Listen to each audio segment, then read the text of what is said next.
Both the sessions of the G20 foreign ministers concluded a short while back. While there was a consensus on a range of issues, there was one sticking point, and an obvious one, which was Ukraine.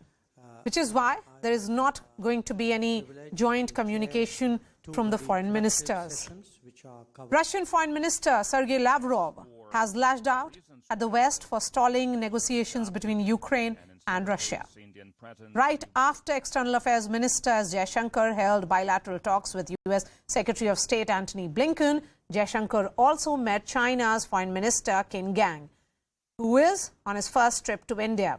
During the meeting, the two countries discussed the standoff at the line of actual control.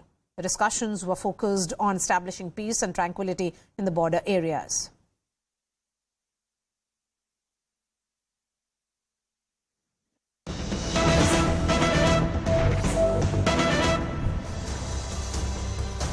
And news that is coming in is that United States Secretary of State Antony Blinken had a brief encounter with his Russian counterpart Sergey Lavrov on the sidelines of the G20 summit. During their exchange, Blinken in fact stressed Washington's support for a peaceful resolution to the war in Ukraine. So that is what Washington Post is reporting. When we look at that article, it says clearly that this was a chance meet which happened on the sidelines, and it's an important meet certainly. It was not like the same that there was no meeting whatsoever in Bali, but this was a rare encounter which happened at the G20 meet in New Delhi.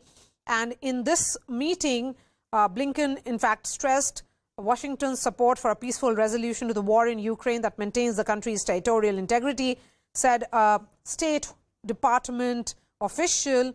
That's what Washington Post says. And he stressed that Ukraine and the U.S. want this war to end on that basis.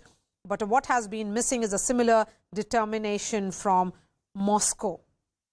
Siddhant is joining me live. Siddhant, any moment perhaps we can expect that press conference by Antony Blinken. When is it likely to start? And of course, this will be one of the questions that will be asked to him. That's right, Maria. In fact, the press conference is getting delayed. Reasons are yet not known to us. But our correspondent Abhishek Jha is present right there at a venue where press conference is taking place. Now, this press conference is significant, Maria, because there have been multiple allegations which have been made by Sergey Lavrov in his press conference, saying that US-UK.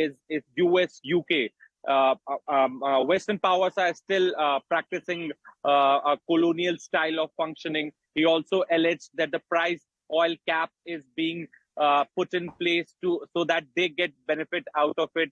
He also went on to say that the visit of Olaf Scholz or Secretary Blinken to the other Central Asian countries are nothing but to get these countries on board against Russia. So series of allegations have been made by Sergey Lavrov, and this is perhaps the reason that we would get to hear Antony Blinken on all those allegations. A. B, Maria, since afternoon there was a buzz at a media center. In fact, you were also reporting from there this morning, and that both the leaders had a bilateral meeting on the sidelines of G20. But by evening, we got this confirmation. In fact, first statement came from the spokesperson of Russia saying that it was a contact. It was not a bilateral meeting. It was a contact. So Blinken had requested for a contact, and which was accepted by Levrov. And then they both met. And then later, American journalists have started publishing stories about how Blinken and Levrov met for 10 minutes. Yes. And then we got to know that this meeting did take place. There are various names which are being given to this meeting. Russians are calling it contact. Americans are saying it is a pull-aside meeting. And it is also being called an encounter. And I'm looking at CNN's report, Siddhant. It says that, of course, this is the first time since the war in Ukraine began more than a year ago that a meeting of this nature, an encounter or a pull-aside or whatever you may call, an encounter of 10 minutes is what has happened between Antony Blinken and Foreign Minister Sergey Lavrov. We are slipping into a short break. After that,